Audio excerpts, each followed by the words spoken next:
Shalom saudara, pernah kan membayangkan berpergian ke suatu tempat yang asing tanpa membawa smartphone? Hal ini mungkin menakutkan bagi sebagian dari kita. Ini menunjukkan betapa teknologi tidak dapat terlepas dari kehidupan manusia. Sehari-hari teknologi membantu hidup kita menjadi lebih baik, lebih mudah dan lebih efisien. Dari alarm yang membangunkan kita di pagi hari, informasi perkiraan cuaca hari ini, mana rute tercepat ke kantor, jumlah langkah kita setiap hari, hingga memberikan rekomendasi tempat makan yang terbaik. Sebenarnya, sumber teknologi itu dari mana? Mari kita lihat apa yang dikatakan Alkitab. Kitab Kejadian pertama-tama memperkenalkan Allah sebagai Allah pencipta dan manusia adalah salah satu dari ciptaannya. Uniknya, manusia dibentuk menurut gambar dan rupa Allah pencipta itu sendiri. Manusia diberikan perintah untuk menguasai dan mengelola bumi sambil berjalan dalam hubungan yang intim dengan Allah. Namun, karena ketidaktaatannya, manusia melanggar perintah Allah. Menyadari keadaannya telanjang, manusia membuat cawat dari pohon ara. Ini adalah pertama kalinya manusia menciptakan teknologi. Melihat kelemahan dari teknologi pakaian buatan manusia itu, Allah membantu meningkatkan kualitasnya. Bahan pakaian dari daun yang mudah rusak diganti dengan kulit binatang yang lebih tahan lama. Dari sini kita melihat bahwa sumber dari teknologi adalah Allah sendiri. Yakobus 1 ayat 7 menuliskan bahwa setiap pemberian yang baik dan setiap anugerah yang sempurna datangnya dari atas, diturunkan dari Bapa segala terang. Kejadian 1 ayat 31 menyatakan bahwa Allah melihat segala yang dijadikannya itu sungguh amat baik. Jika teknologi itu dari Allah, maka teknologi itu pasti baik bagi manusia. Alkitab mencatat bahwa teknologi terus berkembang dari satu generasi ke generasi berikutnya. Selain itu, ada juga lompatan kemajuan teknologi sebagai akibat dari pewahyuan dari Allah kepada tokoh-tokoh tertentu. Nuh diberi instruksi ilahi untuk membangun satu bahtera yang panjangnya 1,5 kali lapangan sepak bola, lebarnya 2 kali truk kontainer, dan tingginya seperti bangunan 4 lantai. Tanpa teknologi yang hebat, tidak mungkin bisa dibangun satu konstruksi sebesar ini. Bagaimana dengan teknologi yang dijelaskan Yusuf kepada Firaun mengenai cara menyimpan gandum yang luar biasa banyaknya dalam 7 tahun kelimpahan, sehingga dalam 7 tahun masa kekeringan, gandum itu tidak busuk? Mendengar hal ini, Firaun berkata bahwa Yusuf adalah seorang yang penuh dengan roh Allah, yang demikian berakal budi dan bijaksana. Bezalel dan Aholiab membantu Musa membangun bait Allah di padang gurun dipenuhi roh Allah sehingga mampu membuat suatu tempat yang layak untuk Allah yang Maha Kudus hadir dan menyatakan kemuliaannya.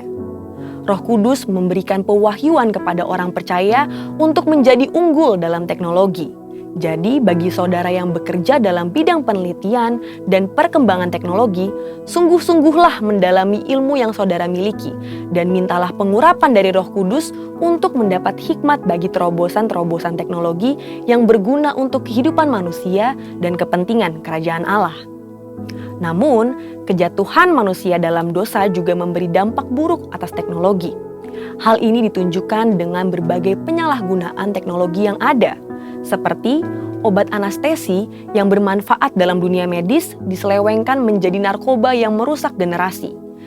Internet yang memudahkan hidup manusia disalahgunakan untuk penyebaran konten pornografi.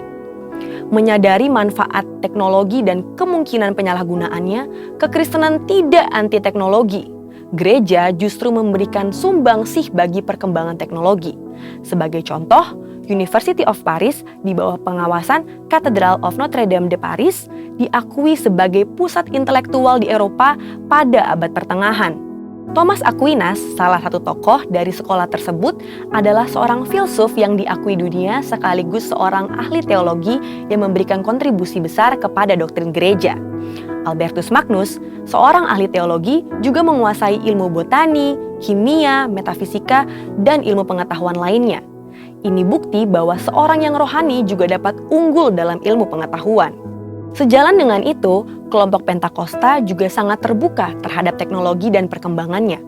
Dalam buku Thinking in Tongues, James K.A. Smith memberikan gambaran mengenai spiritualitas Pentakosta sebagai berikut. Yang pertama, keterbukaan radikal kepada Allah. Dalam hal teknologi, kelompok Pentakosta terbuka bagi kegerakan Roh Kudus dinyatakan melalui teknologi. Yang kedua, Roh Kudus dipercaya turut hadir dalam ciptaan Allah dan dalam ciptaan manusia.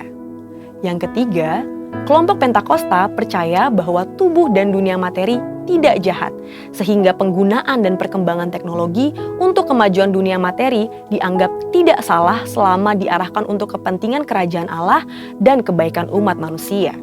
Keempat, pengetahuan dapat bersumber dari perasaan dan pengalaman yang disampaikan dalam bentuk cerita atau narasi. Yang kelima, orientasi terhadap akhir zaman terkait dengan pekerjaan misi dan penegakan keadilan. Teknologi ditujukan untuk mendukung pekerjaan misi dan mewujudkan keadilan sosial dalam masyarakat. Teknologi penting dalam mendukung penggenapan amanat agung Tuhan Yesus. Di era Pentakosta ketiga ini, janganlah takut untuk memanfaatkan dan menjadi unggul dalam pengembangan teknologi yang ada untuk kepentingan kerajaan Allah. Dengan kuasa Roh Kudus dan dukungan teknologi, kiranya setiap kita dipakai Tuhan untuk menyelesaikan amanat agung Tuhan Yesus. Saudara, untuk penjelasan lebih lengkapnya dari tim teologi kami, silakan klik link yang ada di atas atau scan QR Code yang tersedia. Maranatha, Tuhan Yesus memberkati.